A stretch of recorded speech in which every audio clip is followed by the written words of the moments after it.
Plain Local Schools, I wear the hat of a job training coordinator, working in the classroom with students.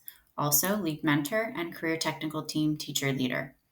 While all three roles require leadership, the style of leadership looks very different. Just as the situational theory suggests, different teams, different situations, and different goals all need different leadership styles and different sense making. I want to keep focused on a direction on my role as a career tech teacher team leader when analyzing the results of the leadership inventory and its application to help me grow as a leader. My team comprises of 16 career technical programs made of 21 teachers plus a job training coordination program. These programs span a variety of trades.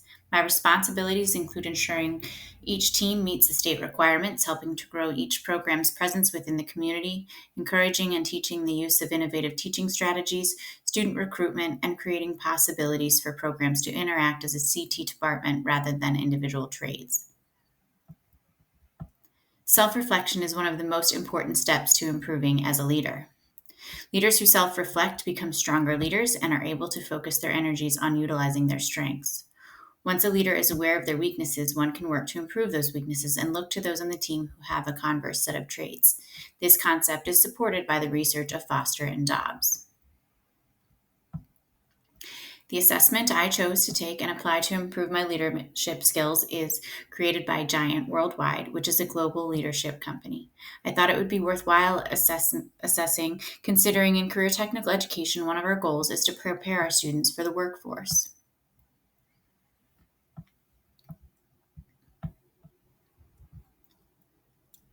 If you are familiar with the 16 Myers-Briggs personality types, this assessment was based on those 16 types, but in efforts to create a less cumbersome array of results, the founders of Giant Worldwide, Stephen Cochran and Jeremy Kubicek, condensed 16 personalities into 5 voices. These 5 voices are nurturer, connector, guardian, pioneer, and creative. The assessment results list 5 voices in order of dominance and include we have all 5 voices within us, and we need to learn which is the loudest voice. Edward Aronson discusses how people have certain leadership styles that they use most of the time, but as situations change, their leadership style may need to or naturally conform to the given situation, which is a reflection of the 5 voices being louder or more dominant. This assessment is free and you can free of cost once you create an account.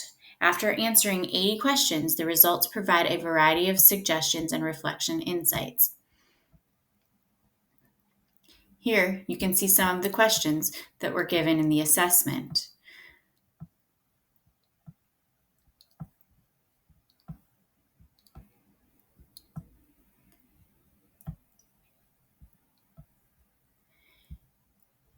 Here are my results at the end of the assessment.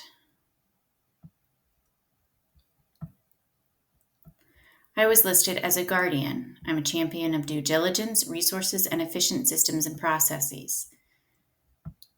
What does this mean? Well, it means that I have a relentless commitment to ask the difficult questions. I will always seek to honor the past as teams look towards the future. I will accept the personal commitment to deliver projects on time and on budget. I have the ability to detach decision making from personal sentiments. And I am naturally asking, is it worth the risk and investment? I respect value, logic, order systems, and repeatable processes. I desire for truth and oftentimes will follow the right decision and search for truth so much that it may override the feelings of others.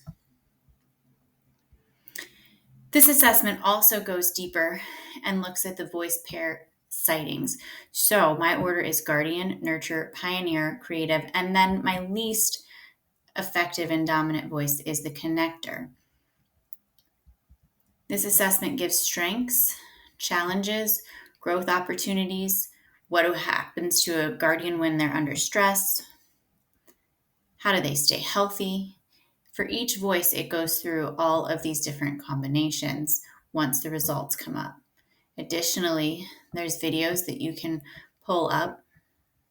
And if you choose, you can sign up to go through further training and get your certification through this company.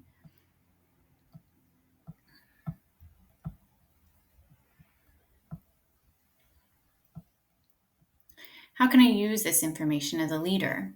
I can take these results and consider some of the research that's been done in the past. For example, Gumas et al. Discusses the notion that leaders who are seen as ethical are most likely to be trusted.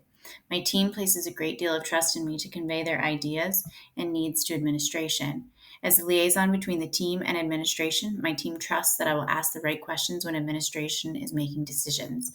Asking difficult questions is a strength of a guardian voice and seems to be the importance of a distributive type of leadership model. This indicates that also my team needs to consistently feel that I am ethical in order to keep continued trust in advocating for them. Keats DeVry et al. Encourages leaders to learn more about their followers. My goal will be to take my team through the 5 voices assessment as well. This will help me understand them better and allow them to better understand my perspective. The voice of the guardian can be felt as distant or unempathetic. It is important that my team knows why this may be a feeling they have at times. But it is also important that I know they may feel this way so that I can combat this challenge and, as Rubin and Gigliotti suggest, carefully frame and consider the sense making of the topic and the goals I present to my team. If I tell my team we need to walk across the sand on a 95-degree day to grab that red box, they will likely cringe and roll their eyes. If I ask my team to walk across the sand on a 95-degree day to get the first aid kit and help a student, they would all be running before I finish the sentence. Framing and sense making is key. Along with sense making for tasks that need done, I, as a leader, need to regulate what actually needs done. Because guardians have skills in managing tasks and creating processes, it makes sense that my team easily meets the Ohio Department of Education compliancy standards each year. This is something I take pride in, and my own boss appreciates my ability to use my managerial strategies. However, if I do not self monitor, I am not throwing to do lists at them. Ann Watson wrote a book called Doing Fewer Things Better. She talked about teachers always having to do more. No matter how much I work in my classroom, I can always find one more thing to work on. This could be a real problem for leaders with the dominant voice of the guardian because we work until the job is done. Ann Watson suggests that we combat this by questioning the need, the reason, and if a certain task actually needs done. Guardian voices are also good at questioning. I need to remember to question each activity or task that I set in front of my team to avoid overwhelming them. Nurture is my second voice of order. The analysis of these results that guardians and nurturers find it hard to delegate, work until tasks is finished, and often do not take time for self-care and fun. This trait should be taken into consideration a great deal of caution because Aronson points out that the charismatic transformational leaders are sincerely motivated by consideration for others, often at significant personal sacrifice. As a leader, I need to remember self-care and give the reins to my team members who are looking for leadership opportunities. I also, at this point, need to take into consideration 2 important strategies. First, look at the voices and strengths within my team and know that being creative is a quieter voice of mine. I should be looking to find those who have the creative dominant voice.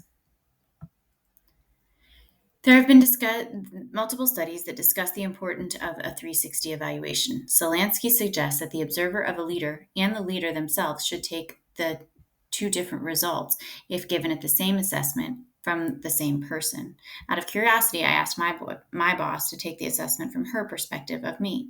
She also had my voice as a guardian. However, it surprised me that the second voice that she came up with was my creative voice. I'm excited to further discuss these results with her.